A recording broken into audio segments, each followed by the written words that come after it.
Once upon a time, there was an old, run-down temple called Shoujo Temple. But whoever gave it that name was calling it the Ghost Temple. This was because a mountain raccoon dog would frighten people who came to the temple. What's more, at night, the raccoon dog would beat its belly drums and run around wildly. As a result, the temple didn't have a priest, so it was left as it was. One day, a famous priest in town heard about the temple and said, "Very well, I'll go and see it," and came to Shoujo Temple. But the priest was astonished by how terrible the temple was. What a pain! What a pain! The mountain raccoons heard sutras chanting for the first time in a long time from the main hall. And they looked at each other with grins, and immediately began discussing how to get rid of the new priest. Hey, Panta and Ponko, do the usual. Panta and Ponko put leaves on their heads and disappeared. Wow, that was impressive. Go ahead and scare me. Yes. Panta then approached the monk, who was reciting a sutra, and quietly popped his head out. Panta had transformed into a one-eyed boy. The monk saw this and cried out, "Ah!"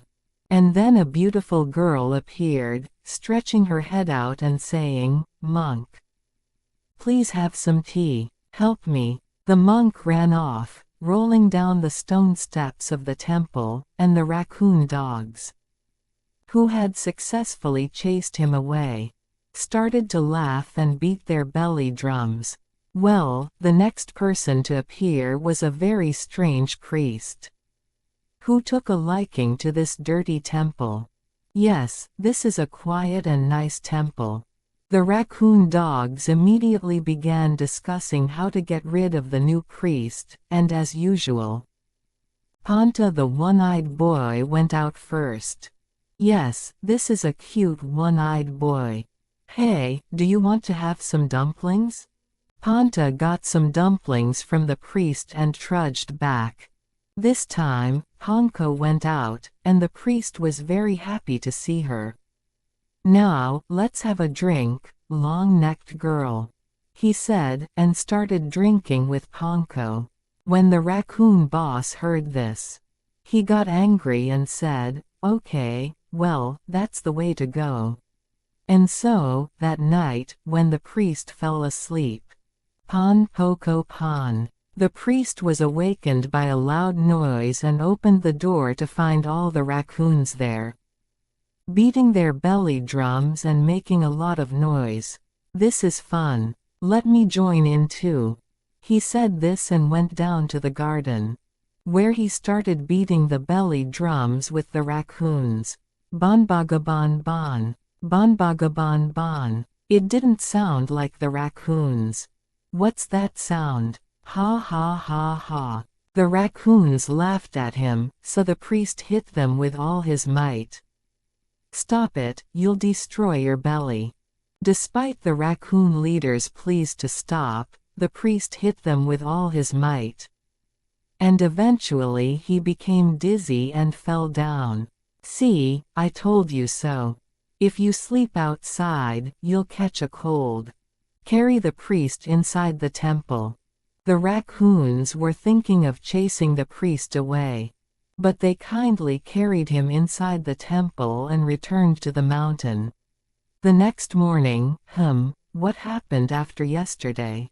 Well, that's not important. I need to get better at belly drumming. And so, the priest started practicing belly drumming early in the morning. The priest practiced belly drumming all day, barely having lunch. As night drew near, the priest's stomach was making some pretty good sounds. Tonight was a full moon, so the priest and the raccoons gathered in the temple garden early and all enjoyed belly drumming. Pon poko pon, pon poko pon. Pom poko pom, pom poko pom.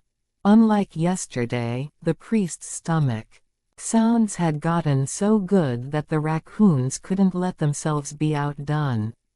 Don't lose to the priest, don't lose to him. And so the raccoons and the cheerful priest continued to beat the belly drums enthusiastically until the morning.